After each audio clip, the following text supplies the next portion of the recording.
2013年11月27日这天上午，冬天的平壤街头，寒冷中带着些许肃杀。如往常一样，路上都是骑自行车赶去上班的人。但不一样的是，今天通向郊区的道路被管制。一队军用大巴穿过被管制的空旷马路，朝平壤郊区的方向驶去。车队所过之处，引来路人的侧目。最近，平壤城里流传着高官落马的消息，据说今天就是公开行刑的日子。虽然有所耳闻，但谁也不敢在大街上讨论这个事，因为怕说了什么不该说的，一不小心被举报。其实，公开行刑在普通北韩人眼中很平常，人们隔三差五的就会接到将要公开处决某人的通知，而且会强制要求前往观刑。最常见的罪名就是浏览与传播南边敌对势力的文化物品，如看韩剧、听韩流歌曲等，轻则入狱，重则枪决。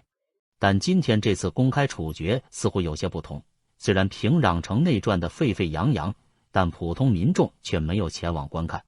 因为这次的观众是北韩的高官们，而那辆军用大巴上坐着的正是前往平壤市郊区的江建综合军官学校阅兵场进行观刑的高官们。上午10点左右，一辆军用大巴到达目的地，停在阅兵场主席台旁，中央书记、各部门负责人、副部长等高官都陆续下车。令全校师生惊讶的是，一直被视为2号人物的张承泽却没有与他们同行，而是从旁边一辆普通公交车上走下来。张承泽此时脸色蜡黄，不复平常在镜头上的风度翩翩，他的身边还站了2位挂着国家安全保卫省袖标的宪兵，寸步不离地搀着他，名为搀扶，实际上看着更像是挟持。阅兵场上一片肃杀的景象，巴亭此前从未见过的4连发高射机关炮早已架好，主席台上面跪着2个被五花大绑的中年男性，这2个人就是李龙和、张秀吉。在现场所有人的注视下，国家安全部特约法官宣读了裁决书，对盲目跟随个别行政人员并犯有反党、反革命和宗派行为，将立即执行死刑。一声令下，急促的高射机关炮扫射声响起。观刑台上，有人被震惊得说不出话，有人则掏出手帕捂着嘴反呕，很多人则悄悄把目光移到在一旁的张承泽的位置。没错，他就是宣判词中的那个所谓个别行政人员。只见他面如土色，不知何时已经瘫坐在了地上。金正恩的姑父张承泽曾是金正日葬礼上的扶棺人之一，一人之下千万人之上的北韩摄政王，如今为何落得如此地步？他早年如何从一个普普通通的穷小子登上权力顶端，又是如何从神坛跌落的呢？大家好，欢迎打开 Zero 档案，感谢您的订阅支持。下面将为您讲述的是神权国家的女婿，北韩最惨摄政王张承泽陨落的故事。1965年，在朝鲜平壤的金日成综合大学里，一个年仅19岁、名叫张承泽的美男子，成了校园里众多女孩暗恋的对象。张承泽，1946年1月22日出生于朝鲜咸镜北道青金市的青岩郡，家里有2个哥哥，他是幼子。在日战时期，张承泽的父亲曾经参加过吉州郡农民大起义，并因此被捕。张承泽就读的大学是朝鲜的最高学府金日成综合大学，这所大学是朝鲜政府重点扶持的大学，也是众多达官显贵子女竞相进入的大学。而对于普通的学生，更是高不可攀、梦寐以求的理想学府，能成功进入这所综合大学的平民更是少之又少。作为革命者的后代，张承泽的出生成分还算不错，获得了金日成综合大学的考试机会，并被该校的政治经济专业录取。时任金日成综合大学校长的黄长业曾这样评价张承泽：他在班级里学习成绩不是特别好，但作为艺术负责人，在圈子里他是一位优秀的手风琴演奏家，能歌善舞，最重要的是他是个非常聪明的人。这样一个风华正茂的英俊才子，当然成为了很多女同学心中的暗恋对象。而张承泽面对众多的秋波，却始终不露声色，直到有一天，他从身边的人那里知道了一个秘密。张承泽得知，在众多对自己暗送秋波的女孩中，有一个相貌平平，名叫金敬姬的女孩，而她的父亲就是朝鲜之王金日成。从那之后，张承泽的态度有了变化，面对金敬姬时，不再装傻充愣，还时不时的主动迎合金敬姬。随着两人越谈越近，最终确立了恋爱关系。当然，和金敬姬相比，张承泽的出身实在是太卑微了。金敬姬是金日成的掌上明珠，是朝鲜的长公主，也是金正日的嫡亲妹妹。从小含着金汤匙长大，带着父亲的殷切希望进入大学深造。金日成是想让女儿成为自己的左膀右臂，一是为女儿的政治生涯铺路，二是为自己的政治生涯助力。但如今金日成看到自己的掌上明珠竟然要嫁给一个平民穷小子，感到十分不悦，下了死命令拆散这对热恋的情侣。为了使女儿冷静下来，金日成让金大校长黄长业把张承泽遣发到距离金日成大学很远的圆山经济大学就读，想以此斩断女儿的情丝。然而距离并没有浇灭金敬姬的心头火，他开着金日成的奔驰轿车，频频往返于圆山和平壤之间。看着自己最心疼的妹妹如此痴情，金正日为金敬姬向金日成说情。在儿子的劝说和女儿的痴情下，金日成最终无奈地接受了这段恋情。为了让张承泽能配得上女儿，金日成还特意送未来的女婿到莫斯科留学3年。张承泽从莫斯科留学回来后的1972年，26岁的张承泽与金敬姬正式结婚，终于进入朝鲜第一大家族金氏家族。与无数想结交权贵、通过婚姻改变命运的毛头小子相比，张承泽无疑是幸运的。虽然金日成给了张承泽很多的机会，张承泽也极力讨好金日成，但金日成还是不喜欢张承泽。此时聪明的张承泽又把赌注转向了王朝的接班人，自己的大舅子金正日，他也渐渐地成了金正日的心腹。张承泽得到了金正日的更多的信任，金正日很多上不了台面的事情都交给张承泽来办。张承泽可以说是尽心尽力，他为了笼络高层，专门组建了银河管弦乐团，甚至秘密组建了欢乐小组，专门为一些高层官员提供服务。据金正日的御用厨师藤本健二回忆，70年代的朝鲜党内，没有人称张承泽为张同志或副部长同志，大都得毕恭毕敬地称呼他张第一副部长同志。张承泽还模仿金正日与亲信们举行秘密宴会的做法，每周都会邀请自己的亲信参加宴会。所谓的秘密宴会，其实就是金正日定期邀请亲信，在欢乐组美女的陪伴下寻欢作乐，甚至直接开无遮拦大会。为此，张承泽效仿金正日的欢乐组，也建了一个满族组，里面的美女都是他利用帮金正日挑选欢乐组的职务之便自己截留下来的。据张承泽的亲信脱北后回忆，张承泽作为美女选拔小组的组长，拥有最终裁定权。经过3次审核过的美女，个个都是人间绝色，从身体和生理上都无可挑剔。而在这个基础上，张承泽仍然坚持由自己进行终审。他还别出心裁地发明了望闻摸探4个审核步骤，即望其容颜、闻其体味、摸其肌肤、探其眼密。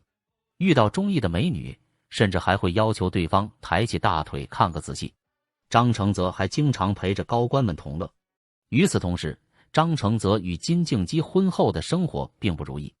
虽然婚后2人也有过一段非常幸福的时光，毕竟2人的婚姻来之不易。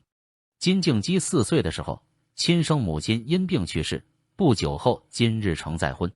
从此金敬姬缺失了家庭的温暖，金日成又整天忙于政务，更是聚少离多，这给他的童年留下了恐惧、孤独的阴影，造成了性格上多疑、乖张、跋扈的缺陷。这也是他为什么执意要嫁给张承泽的关键原因。金敬姬对张承泽越迷恋，婚后对他的控制欲就会越强。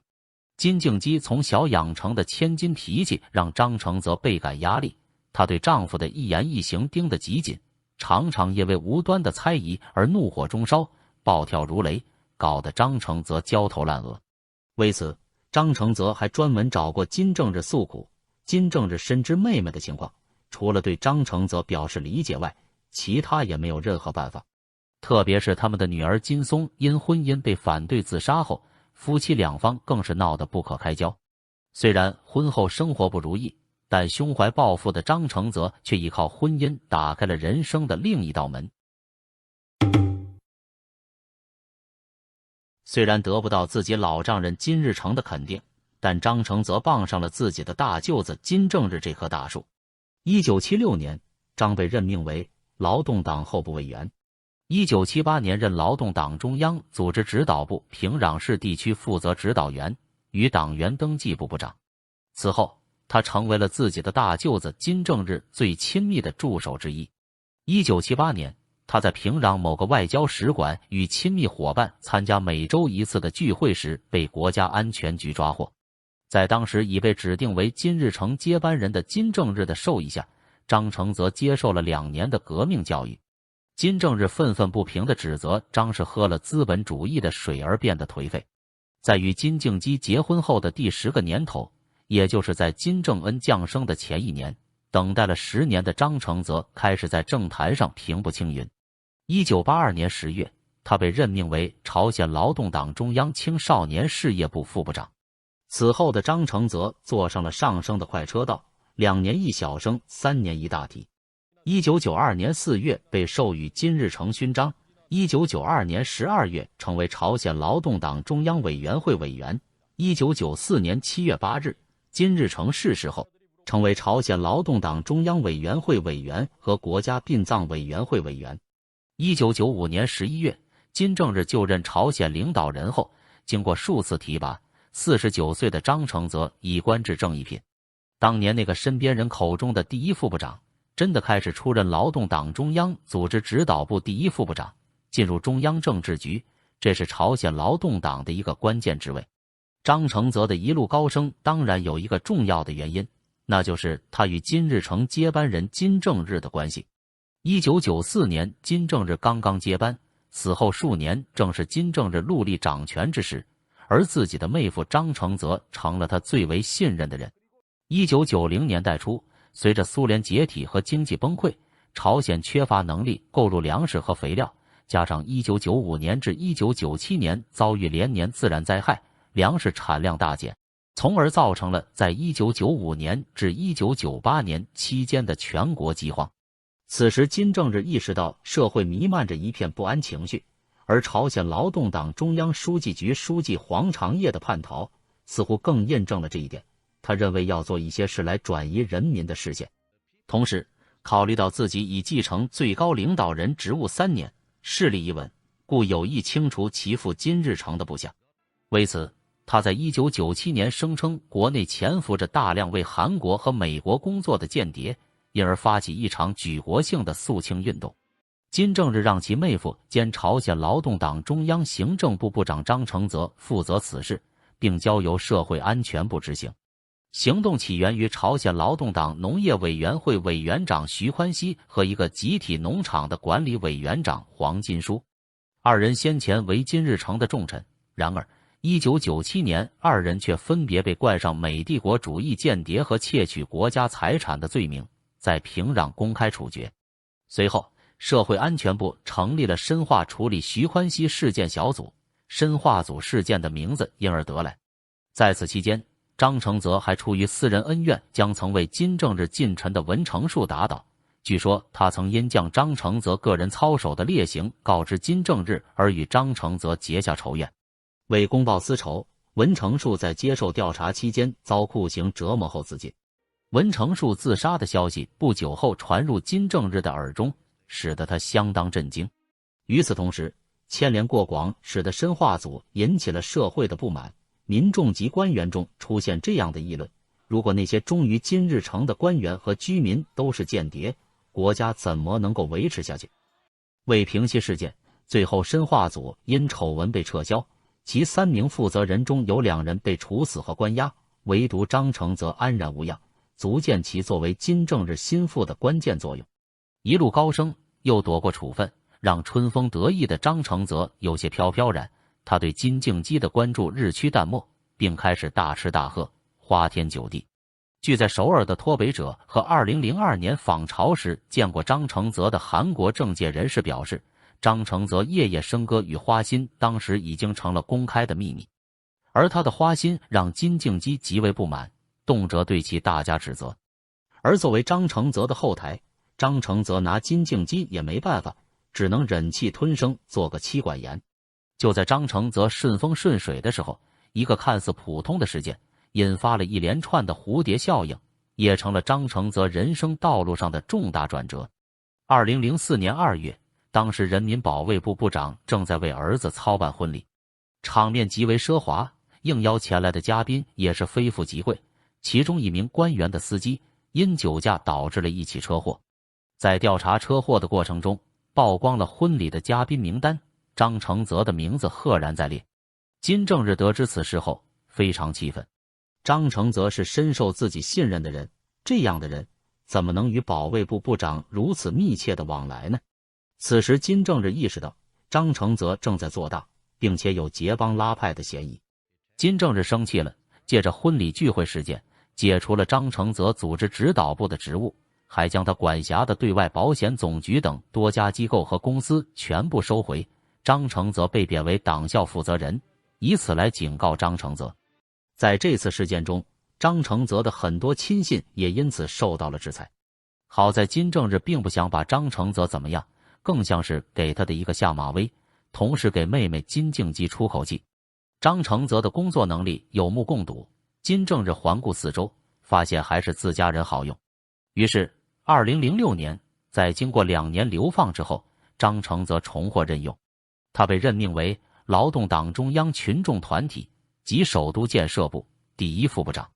此后，张承泽的仕途便如插了翅膀一样，一年一个官衔。自觉时日无多的金正日此时已将张承泽视为金正恩最重要的顾命大臣培养。在金正日去世之前，张承泽已经集劳动党中央行政部部长、政治局候补委员、人民军大将、国防委员会副委员长等头衔于一身，大权在握。2年的放逐让张承泽有充分时间反思自己的错误和官场的玄机，重新复出的他与之前最大的变化就是低调了。他从不走到台前，当记者试图拍照时，他尽力往后挪；陪同领导人视察，他很少出现在照片里，即便出现了，也永远走在边缘，几乎被忽视的位置。可以说，张承泽在朝鲜作为2号人物的影响力，永远体现在幕后，而非台前。金正日的去世突然，却在意料之中。作为首席顾命大臣，张承泽迅速掌控了局面。在辅佐少主金正恩慢慢掌控朝鲜党政军大权的同时，张承泽也在积极扩大自己的权力。其中很重要的标志就是李英浩的落马。军人出身的李英浩作为金正日指定的军方1号顾命大臣，是虽有大将头衔，在军中却无威望的张承泽的最大威胁。因此，除掉李英浩成了张承泽的头号任务。2012年7月16日，金正日去世半年多，李英浩被解除一切职务，随后被定性为反党、反革命分子。李英浩的迅速倒台，让张承泽坐稳了摄政王的位子，同时也让他和金正恩失去了共同的对手。殊不知，他也把自己摆上了砧板。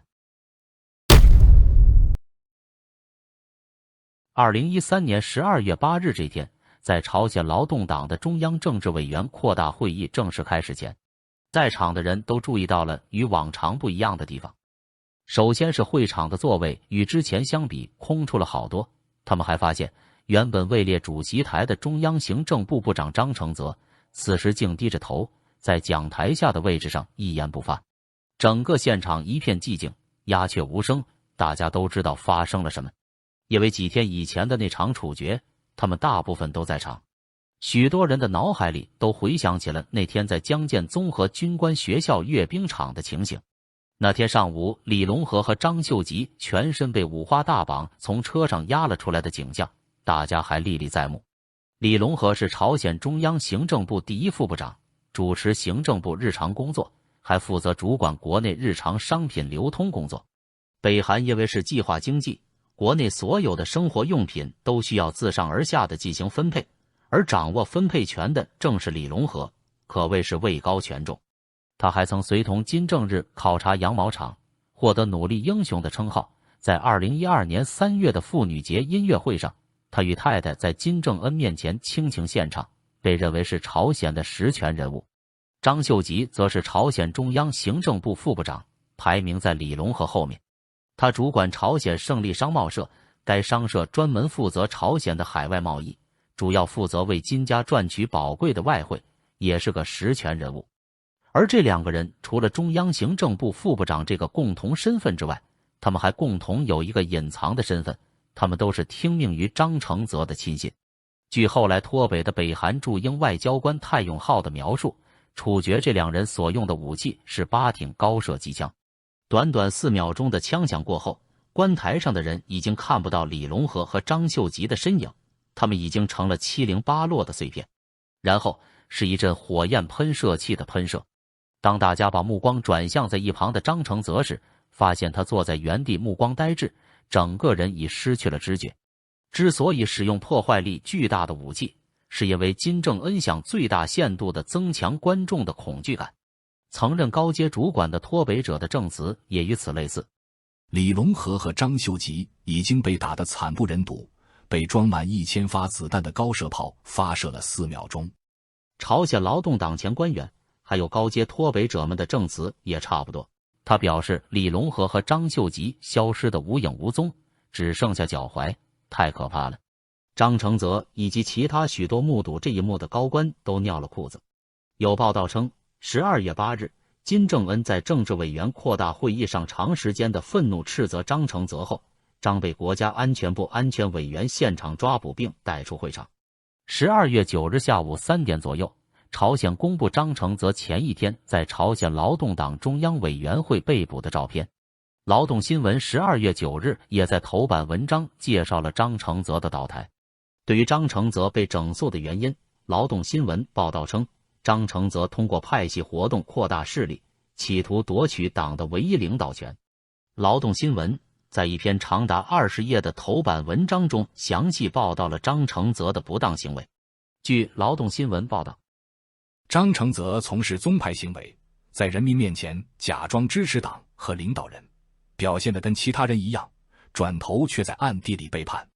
张承泽因党和领导人的高度政治信任而被任命为党和国家的重要职务，但他却放弃了最基本的人类道德义务和良知，对我们永远的伟大领袖和将军做出奸诈的叛徒行为。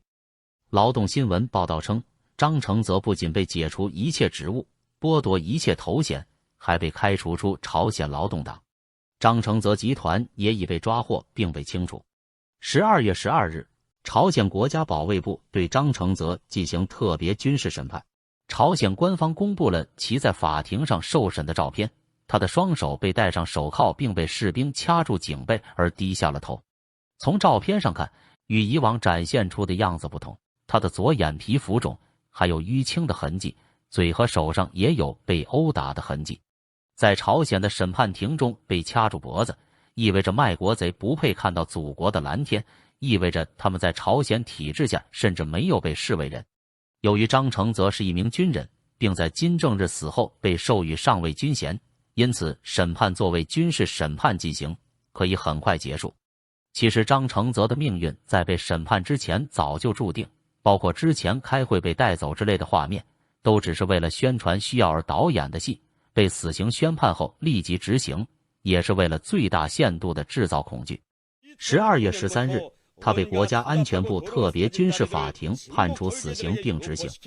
而关于张承泽具体是如何被处决的，外界并不清楚，有猜测认为处决方式与之前李龙和张秀吉的一样。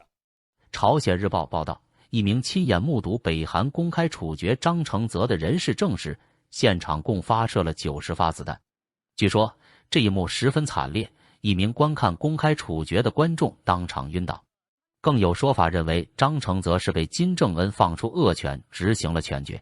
然而也有人认为张承泽没有被公开处决，因为太永浩作证说朝鲜没有人看到张承泽本人被处决。事实上，韩国国家情报院表示并不知道张承泽本人是怎么死的，他的处决是秘密进行的。而比起张承泽被处决的细节，人们同样好奇的是，当时权势通天的张承泽到底是为什么被突然处决的呢？由于朝鲜境内的消息对外封锁，所以人们对于张承泽被处决的真实原因并不能知晓。据韩国国家情报院前副院长罗中一的《神权国家的女婿》一书中所描述，在宣布处决张承泽的消息时，朝鲜称张承泽是连狗都不如的人渣，背叛了金家，密谋以经济崩溃为借口推翻金正恩，自己以总理和改革者的身份统治朝鲜。张承泽被控在关键岗位上安插自己的追随者，并从矿产出口中谋取暴利。他的公诉书中特意指出，金正恩被拥立为最高领导人时，张承泽只是敷衍了事地站起来鼓了鼓掌。看起来金正恩是把张承泽描述成了一个叛徒和贪污者，但外界对于张承泽被处决的真实原因有很多版本的猜测。一、叛国论，这种说法与北韩公布的差不多，认为张承泽实际上试图取代金正恩。如果这是真的，那么金正男很可能参与其中。与金正恩同样拥有白头山血统的，还有他同父同母的金正哲和同父异母的金正男。金正哲已经多次表明，他既没有能力，也没有意愿，获得了金正恩的信任。因此，如果金正恩会被清洗，唯一可以接替他的人就是同为白头山血统的金正男。传闻张承泽有计划任命金正男为新政权的领导人。据透露，张承泽已向金正男转账700万美元。如果金正男手上的确有这么多的钱，那么他完全可以在海外召集一些雇佣军，到时候再配合张承泽在朝鲜国内的政变计划，金正男可以带着他的雇佣军空降平壤来一场夺权大戏。而且在早期，金正日也曾将金正男视为继承人。金日成也曾经说过，正男应该学经济，那样才能领导民族。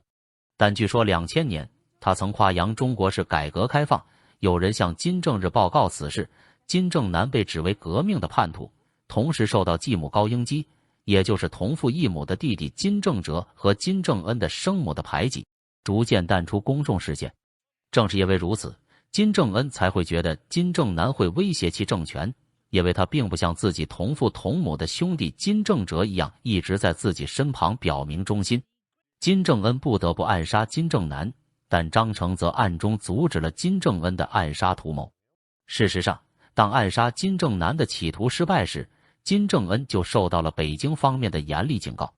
因此，金正恩决定，只要张承泽还活着，他们就不能对金正男做什么，所以他首先要解决张承泽，才能清除阻碍刺杀金正男的因素，最终成功刺杀金正男。金正男也知道这一点，因此多次要求撤回对他的暗杀命令。二、诬告论，声称张承泽无意叛国，只是因金正恩的残暴和周围人的阴谋而被清洗，事实上他是无辜的。如果张承泽被陷害而死，那么陷害张承泽的人很可能是崔龙海或吴吉烈。三、宿命论，这个猜测认为张承泽拥有巨大的财富和巨大的权力，从金正日时代起，无论他做什么，其实他最后被清洗的结局已经注定了。就像古代的帝王一样，北韩政权经常把权力交给有能力的人，然后一次又一次地剥夺和收回权力。朝鲜其实并不是一个普通的共产党国家，而是一个靠血统来继承权力的王朝国家。自古以来，皇族的亲属都是最需要警惕的对象。张承泽虽然不是金氏家族，但他的妻子金敬熙在金正日生前被认为是与金正日一样拥有话语权。作为夫妻，张承泽当然能够分享金庆熙正统性，拥有一定份额的继承权。换句话说，如果清楚地认识到北韩是一个王朝国家，那么就有理由认为这是一种可能性。四、中国阴谋论，该理论认为张承泽正在策划与中国有关的阴谋，他想通过中国这个外部势力来帮助自己获得朝鲜的最高权力。或者金正恩对张承泽的行动感到不舒服，这些行动与中国密切相关。事实上，众所周知，张承泽对金正恩政权的衰落相当不满，不排除这种可能性。还有一些明显离谱的说法被炒作，认为张承泽是因为一些情色事件被处决。说法之一是，张承泽因擅自扣留享用被选为欢乐组的年轻女性而被捕并处决。还有说法，张承泽是因为与金正恩的妻子李雪主有染而激怒金正恩才被处决。诸如这类说法大概率是媒体炒作的黄色新闻，因为作为一个高级别的人物不会蠢到这个地步。从朝中社关于张承泽死刑判决的报道全文可以看出，此次清洗的决定性原因是密谋叛国。报告前半部分冗长地列出了张承泽的腐败指控，但事实上，腐败案件在朝鲜非常普遍，不可能用这种公开煽动恐惧的处决证明的确发生了严重的事情。张承泽在听证会上表示，我试图让军队和人民感到不满，因为尽管国家经济形势和人民生活遭受灾难性蔓延，但现政权却无法采取任何措施。对于政变的手段和方法，他说，如果未来人民和士兵的生活进一步恶化，军方可能也会同情政变。我认为为我部门的李龙和、张秀吉等亲信会跟随我，甚至试图利用政变期间的人民安全局负责人作为我的亲信。对于政变的时间和政变后的计划，张承泽表示，没有具体的政变时间。然而到了某个时候，当经济彻底崩溃，国家濒临崩溃的时候，我的部门和所有经济机构都集中到了内阁，我将担任首相。到那时，如果我能用我因各种原因争取到的巨额资金在一定程度上解决生活问题，人民和军队都会为我欢呼雀跃，政变也会顺利完成。根据上述说法，张承泽并没有具体的夺权计划，但他似乎有一个模糊的想法，要动员自己在党政军内部的关系，试图透过改革开放和改善经济状况来获得公众的支持和国际社会的支持。与古代帝王一样，金正恩在清洗张承泽时，并不只是对张异人的清算，为了斩草除根，他更是受到了比满门抄斩更加严厉的清洗。根据韩联社消息，张承泽的姐夫、驻古巴大使全英镇、侄子、驻马来西亚大使张永哲等都在不知情的情况下被召回国。此后，张永哲家属一行在中国沈阳桃仙国际机场搭乘高丽航空班机回国。张承泽的姐姐张继顺一家当日也在北京首都国际机场搭乘高丽航空班机回国，所有人无一例外地遭到清洗。据此可以看出，无论年龄或性别，对张承泽一家的处决确实是毫不留情。